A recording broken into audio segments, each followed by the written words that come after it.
Hello dear students, इस series का next question discuss करते हैं। Question number 9। When a periodic triangular voltage of peak amplitude 1 volt and frequency 0.5 hertz is applied to a parallel combination of 1 ohm resistance and 1 farad capacitance, the current through the voltage source has waveform। तो देखिए काफ़ी अच्छा question है ये। तो यहाँ पर कुछ ऐसा कॉम्बिनेशन है, यहाँ पर रेजिस्टेंस है और यहाँ पर एक कैपेसिटर लगा है, ठीक है।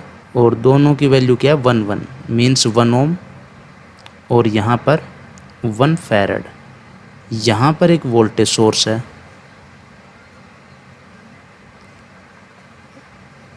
इसको मान लेते हैं VT। और जो VT है वो क्या है, एक ट्रायंगुलर वेव फॉर्म है। देखो कैसे,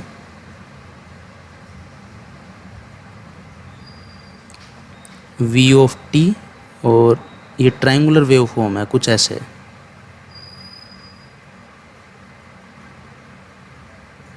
ठीक है। और यहाँ पर जो पीक है वो क्या है, 1 वोल्ट।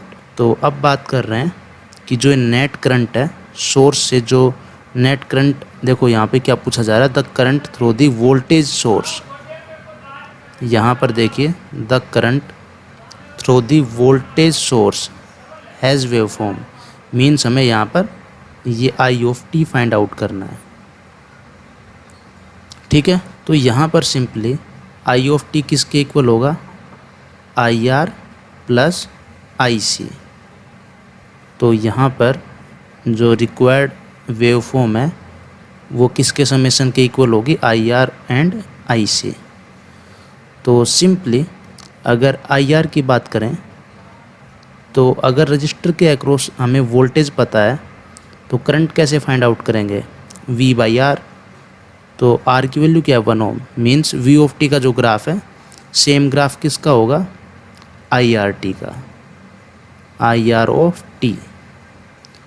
तो यहाँ पर ग्राफ कैसे बनेगा, सेम V ऑफ T जैसा। ठीक है।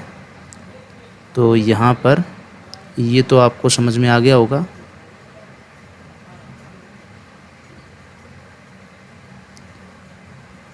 अब देखिए, अब ICT का ग्राफ फाइंड आउट करते हैं। तो यहाँ पर IC ऑफ T किसके इक्वल होता है, CdV/dt। यह आपको पता होगा कि ये कैपेसिटर है और इस पोलैरिटी में वोल्टेज गिवन है। तो इस डायरेक्शन में करंट की वैल्यू क्या होती है, CdV/dt। ठीक है। तो यहाँ पर अगर ग्राफ प्लॉट करें ICT का तो किस तरीके से कर सकते हैं, देखो IC ऑफ T, फ्रीक्वेंसी कितनी है, 0.5 हर्ट्ज। तो यहाँ पर जो टाइम पीरियड होगा T equals to 1/f means 2। तो यहाँ पर ये वैल्यू क्या होगी, 2, यहाँ पर 4, ये टाइम की वैल्यू है। ठीक है। तो यहाँ पर अगर स्लोप देखेंगे आप तो ये वैल्यू 1 है, तो यहाँ पर स्लोप सिंपली क्या है, 1। dVc/dt क्या बताता है, ओनली स्लोप। तो यहाँ पर लीनियर है मीन्स कांस्टेंट वैल्यू आएगी। तो यहाँ पर कितना आएगा, 1। I hope you are getting my point, क्योंकि C की वैल्यू क्या है, 1 और dVc/dt की वैल्यू क्या है, 1। तो यहाँ पर क्या आएगा, 1, और यहाँ पर आगे स्लोप की वैल्यू क्या है, -1। तो ये ग्राफ कैसे बनेगा, यहाँ पे -1 और इसी तरीके से +1 एंड -1। तो हमें तो शेप बतानी है, तो यहाँ पर अब इन दोनों ग्राफ को क्या करेंगे, ऐड कर लेते हैं। तो यहाँ पर अगर ऐड करेंगे दोनों ग्राफ को तो रिजल्टेंट क्या आएगा, I ऑफ T। देखिए यहाँ पर वैल्यू क्या है, 0, और यहाँ पर क्या है, 1। तो ग्राफ 1 से स्टार्ट होगा। और अगर लीनियर ग्राफ में कोई कांस्टेंट ऐड करते हैं तो वो लीनियर ही रहता है, मीन्स ये ग्राफ कुछ ऐसा ही बनेगा, यहाँ पर लीनियर। ठीक है। लेकिन इसकी वैल्यू यहाँ पे कितनी हो जाएगी, 1 + 1 = 2। और यहाँ पर देखिए, यहाँ पर वैल्यू कितनी है, देखो यहाँ पर वैल्यू है 1, तो इस पॉइंट पे ये वैल्यू कितनी है -1, तो यहाँ पर क्या आएगा 0 ऐड होके, ठीक है।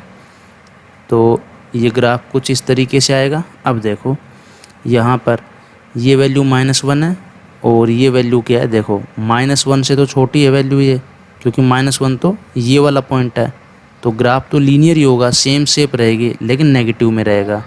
तो ये कैसे बनेगा, कुछ इस तरीके से।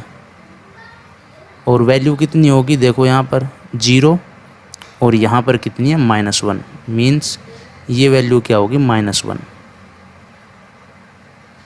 और इसी तरीके से अगर आगे आप ग्राफ ड्रॉ करेंगे तो सेम रिपीट होगा ऐसे। तो यहाँ पर देख लो कौन सा ऑप्शन करेक्ट है। तो सिंपली आपको दिख रहा है, देखो ये नेगेटिव, यहाँ पर देखो ये पीक ये वाली है, ठीक है। फिर यहाँ पे जो ग्राफ है वो क्या है, डिसकंटिन्यूअस। इसके बाद यहाँ पर ऐसे, और फिर ये ग्राफ क्या हो रहा है, रिपीट। तो सिंपली दिख रहा है आपको option D is our correct answer. तो ये अच्छा क्वेश्चन है, और हालांकि इसका जो कॉन्सेप्ट है वो स्ट्रेट फॉरवर्ड है, लेकिन फिर भी इस तरीके के जो क्वेश्चंस हैं वो आगे फ्रेम किए जा सकते हैं, ठीक है। तो ये 1999 में गेट में 2 मार्क्स के लिए पूछा हुआ क्वेश्चन है। आई होप ये आपको अच्छे से क्लियर हो गया होगा। अब एक नेक्स्ट क्वेश्चन डिस्कस करते हैं, क्वेश्चन नंबर 10। क्वेश्चन नंबर 10 में क्या है, a voltage wave form V of t equals to 12t² is applied across a 1 Henry inductor for t greater than equal to 0 with initial current through it being 0.